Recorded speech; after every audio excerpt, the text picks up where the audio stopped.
If you are a time management person and you're into planning your week, today is really an ideal time to do that, Sundays. But here's a really big tip that can actually help you to get more stuff done. So at the end of the day, we've only got three inputs. We have people, we have time, and we have money. And our job is to get the highest return on those three inputs as possible. For most of us as CEOs or COOs, we really should be working in our unique ability or our zone of genius as much as possible. So what that means is delegating stuff and getting stuff off your plate. So here's the way I approach time management. I'm actually working through some stuff right now in a course that I'm getting ready to launch later this year, and one of the modules is on time management. So it was just top of mind. I thought I'd share it with you. So the first thing you want to do is make a list of all the core projects that you want to get done this week. And those projects are the ones that will make your goals happen for the quarter, or that are going to drive towards your annual goals or making your vivid vision happen. So you make a list of all the projects that you want to get done this week. And then you take a look at each of the projects and you put all of the steps or tasks for each project. So let's say that, one of the project is finishing all the written content for my course. And that includes going through all the 12 modules, going through all the rough notes, editing the rough notes, etc. So you might make a list of like 7 or 8 things to make that project come true. And you're going to end up with an all-inclusive list of all the tasks that need to get done to make each project complete, which you're driving towards your goals.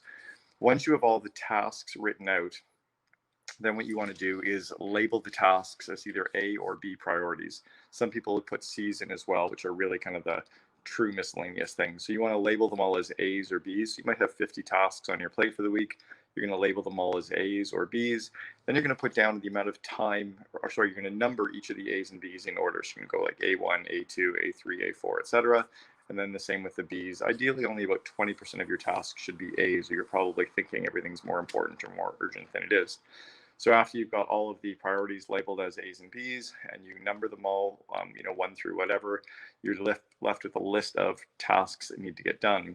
Your next step is to actually put a time block down as to how much time each of those tasks is going to take you to do. So maybe it's 10 minutes, 15 minutes, an hour, etc.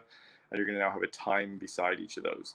Then what I want you to do is to consider who can you actually delegate those projects to or tasks to, or who can you outsource them to? Because at the end of the day, it needs to get done, but not by you. So your goal should be to count up the number of hours that are on your list. The reality is you don't have that much time on your plate this week. You should only ever schedule about 5 hours of every day, because you also have emails and interruptions and coaching, etc. So you probably only have, a couple of hours of true project time when you think about all your meetings and everything else that you're going to have to do. So you add up all the time that's going to be necessary to do all of those tasks or projects. Then your goal is to try to delegate or outsource at least 80% of what's on your plate for the week. Lastly, you're going to take each of the projects that you're going to do, and you're going to place them into your calendar at the exact day and time you're going to work on those specific projects. So if you think that you're going to be working on that project on Tuesday from 3 o'clock to 4 o'clock, all of a sudden your time in your calendar starts filling up and you realize you've probably overcommitted. So those are some base level ideas on how to plan out your week. It's a great way to actually start off your week, is to do that for a half hour on Sunday, is think about your week and start delegating it and outsourcing it before you start on Monday. That way you're actually well underway instead of feeling overwhelmed. Hope that's helpful. Try it out today and let me know how it goes.